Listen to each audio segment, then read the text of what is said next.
त्या संदर्भात मी काय ऐकलेलं नाही किंवा बघितलेलं नाही आणि आमचे एकनाथ शिंदे साहेब सक्षम आहे प्रत्येकाला उत्तर द्यायला. त्यामुळे कुणी किती काही वल्गना केल्या तरी शेवटी गेल्या अनेक वर्षापासून धर्मवीर आनंद दिघे साहेबांचा ठाणे जिल्हा हा सक्षम करण्यासाठी आणि ठाणे जिल्हा हा शिवसेनेचा बालेकिल्ला हा सक्षम करण्यासाठी एकनाथ शिंदे साहेब आणि श्रीकांत शिंदे प्रयत्न करतात आणि आम्ही सोबत त्यांचे सहकारी सगळं आहोतच ना.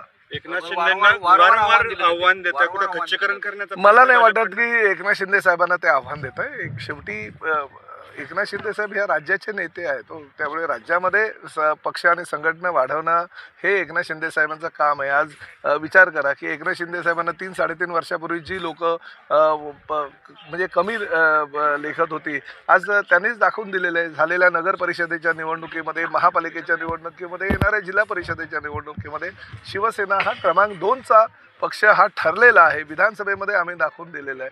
त्यामुळे बोलणं फार सोपं असतं, करणं फार कठीण असतं आणि ते कठीण काम आहे ते एकनाथ शिंदे साहेबांनी करून दाखवलेलं आहे. भाजपच्या वरिष्ठ नेत्यांनी शिंदे साहेब त्या विषयावर मुख्यमंत्र्यांशी बोलतील.